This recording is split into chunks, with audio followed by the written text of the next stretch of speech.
இந்த வீடியோவில் நம்ம எதை பற்றி பார்க்க போகிறோம்னா, ஸ்டேட் பேங்க் ஆஃப் இந்தியாவில் பார்த்தீங்கன்னா தற்போது ஆன்லைன் மூலமாக டிஜிட்டல் பேங்க் அக்கௌண்ட் ஓப்பன் பண்ணுறதுக்கான ஆப்ஷன் வந்து எலிமினேட் பண்ணியிருக்காங்க. இதன் மூலமாக நீங்கள் ஈஸியாக ஆன்லைன் மூலமாகவே டிஜிட்டல் பேங்கிங் அக்கௌண்ட் ஓப்பன் பண்ணிக்க முடியும். இதற்கான ப்ரொசீஜர் என்னென்னு சொல்லிட்டு நம்ம டீட்டெயிலாக பார்க்கலாம். இது சம்மந்தமாக எஸ்பிஐ பார்த்தீங்கன்னா உங்களோட ட்விட்டர் பேஜில் அப்டேட் பண்ணியிருக்காங்க. அதிலே பார்த்தீங்கன்னா open your digital saving account immediately using video KYC through ஏனோ எஸ்பிஐ ஆப்னு சொல்லி மென்ஷன் பண்ணியிருக்காங்க. அதன் பிறகு சாலிட் பேங்கின் சாலிட் பேக்கிங் சொல்லி மென்ஷன் பண்ணிவிட்டு அதோடய ஃபோட்டோ மாதிரி கொடுத்துருக்காங்க. அடுத்ததாக இதற்கான ப்ரொசீஜர் என்னென்னு சொல்லிட்டு ஸ்டெப் பை ஸ்டெப்பாக எஸ்பிஐ அஃபிஷியல் வெப்சைட்லேயே அப்டேட் பண்ணிருக்காங்க. அது என்னென்னு சொல்லி நம்ம டீட்டெயிலாக பார்க்கலாம்.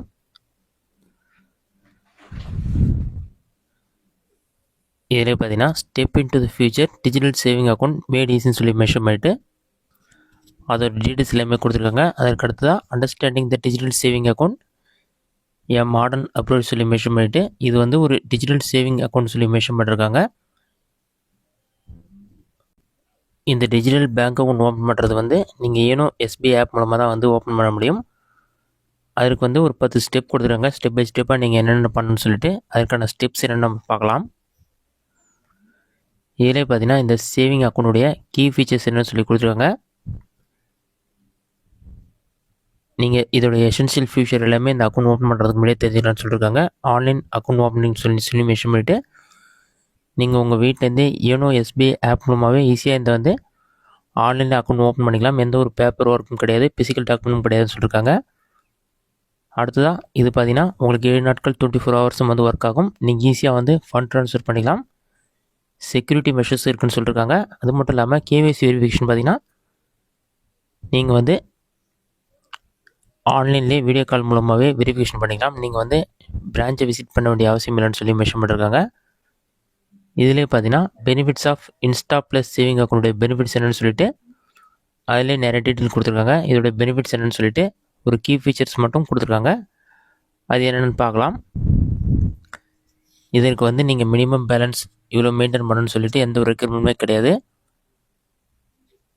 டெபிட் கார்டுக்கு வந்து 0 மெயின்டெனன்ஸ் சார்ஜஸ் தான், எந்த ஒரு மெயின்டெனன்ஸ் சார்ஜும் பிடிக்க மாட்டாங்க. இது மட்டும் இல்லாமல் அன்லிமிட்டெட் கேஷ் வித்ட்ராவல் பண்ணலான்னு சொல்லியிருக்காங்க. எஸ்பிஐ ஏடிஎம்மில் என்இஎஃப்டி ஆர்டிஜிஎஸ் ட்ரான்சாக்ஷனுக்குலாம் எந்த ஒரு சார்ஜஸுமே கிடையாது. அக்கௌண்ட் ஸ்டேட்மெண்ட் நீங்கள் ஃப்ரீயாக டவுன்லோட் பண்ணிக்கலாம். உங்களுக்கு SMS alert, internet banking services எல்லாமே வந்து ஃப்ரீன்னு சொல்லி மென்ஷன் பண்ணியிருக்காங்க. அதன் பிறகு வந்து step by step guide to digital account opening through video KYC சொல்லி மென்ஷன் பண்ணியிருக்காங்க. நீங்கள் வீடியோ மூலமாகவே கேவைசி வந்து அப்டேட் பண்ணிக்கலாம். ஃபஸ்ட்டு ஸ்டெப் நீங்கள் என்ன பண்ணணும்னா, ஃபஸ்ட்டு உங்களோட மொபைலில் ப்ளே ஸ்டோர் ஓப்பன் பண்ணிட்டு ஏனோ எஸ்பிஐ ஆப்னு சொல்லி ஒரு ஆப் இருக்கும். இந்த ஆப் வந்து நீங்கள் இன்ஸ்டால் பண்ண சொல்லியிருக்காங்க. இன்ஸ்டால் பண்ணி ஓப்பன் பண்ண பிறகு பார்த்தீங்கன்னா அதிலே பார்த்தீங்கன்னா இனிஷியேட் அக்கௌண்ட் ஓப்பனிங் சொல்லி மென்ஷன் பண்ணியிருக்காங்க. நீங்கள் ஆப் இன்ஸ்டால் பண்ணி ஓப்பன் பண்ணணும் ஒரு 5 செகண்ட்ஸில் ஆகும். லோடாக கம்ப்ளீட் ஆன பிறகு நியூ டு எஸ்பிஐன்னு ஒரு ஆப்ஷன் கொடுத்துருப்பாங்க. எக்ஸிஸ்டிங் கஸ்டமர் இருக்கும். நீங்கள் நியூ டு எஸ்பிஐ ஆப்ஷனை கிளிக் பண்ணுங்கள். அதை நீங்கள் கிளிக் பண்ண பிறகு ஓப்பன் சேவிங் அக்கௌண்ட் ஒரு ஆப்ஷன் ஷோ ஆகும். அந்த ஆப்ஷனை நீங்கள் செலக்ட் பண்ணுற மாதிரி இருக்கும். அந்த சேவிங் அக்கௌண்ட் கிளிக் பண்ணிங்கன்னா அதிலே 2-3 ஆப்ஷன் ஷோ ஆகும். அதிலே வந்து இன்ஸ்டா ப்ளஸ் சேவிங் அக்கௌண்ட் ஒரு ஆப்ஷன் கொடுத்துருப்பாங்க.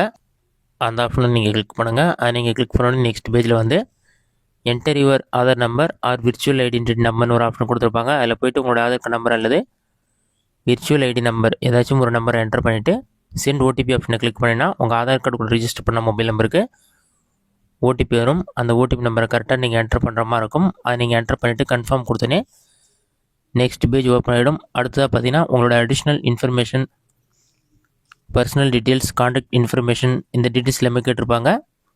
அந்த டீட்டெயில்ஸ் எல்லாமே வந்து நீங்கள் செலக்ட் பண்ணிவிட்டு உங்களுடைய ஊருக்கு பக்கத்தில் எந்த பேங்க் எஸ்பிஐ பேங்க் இருக்கோ அந்த பிரான்ச்சோடைய நேம் வந்து செலக்ட் பண்ணுங்க. அதில் நீங்கள் செலக்ட் பண்ண பிறகு 7வது ஸ்டெப் பார்த்தீங்கன்னா ஷெட்யூல் வீடியோ கால் ஒரு ஆப்ஷன் கொடுத்துருப்பாங்க. அதில் போய்ட்டு நீங்கள் வீடியோ கேவைசி ப்ராசஸ்க்கு வந்து எந்த டேட்டில் வந்து ஸ்லாட் இருக்கோ அந்த டேட் நீங்கள் செலக்ட் பண்ணணும். அந்த குறிப்பிட்ட டைமில் வந்து டேட்டில் மறுபடியும் நீங்கள் யோனோ எஸ்பிஐ ஆப் ஓப்பன் பண்ணிவிட்டு நீங்கள் லாகின் பண்ணி ரெஸ்யூம்னு ஒரு ஆப்ஷன் இருக்கும். அதை கிளிக் பண்ணிவிட்டு எஸ்பிஐ ரெப்ரசன்டேட்டிவ் பார்த்தீங்கன்னா உங்களுக்கு வீடியோ கால் மூலமாக வந்து உங்களோட ஐடென்டிட்டி டாக்குமெண்ட்லாம் கேட்பாங்க. அதில் உங்களோட ஆதார் கார்டு, பேன் கார்டு இது எல்லாமே நீங்கள் ஷோ பண்ணுற மாதிரி இருக்கும். அதெல்லாம் செக் பண்ணிவிட்டு அவங்க வெரிஃபிகேஷன் கம்ப்ளீட் பண்ண பிறகு பார்த்தீங்கன்னா உங்களோட அக்கௌண்ட் வந்து ஆக்டிவேஷன் ஆகிடும். ஆக்டிவேட் ஆன பிறகு அதன் பிறகு வந்து நீங்கள் ட்ரான்சாக்ஷன் பண்ணுறதுக்கு யூஸ் பண்ணிக்கலாம். இந்த மெத்தடை பயன்படுத்தி ஈஸியாக இன்ஸ்டா டிஜிட்டல் பேங்க் அக்கௌண்ட் நீங்கள் எஸ்பிஐயில் ஓப்பன் பண்ணிக்கலாம்.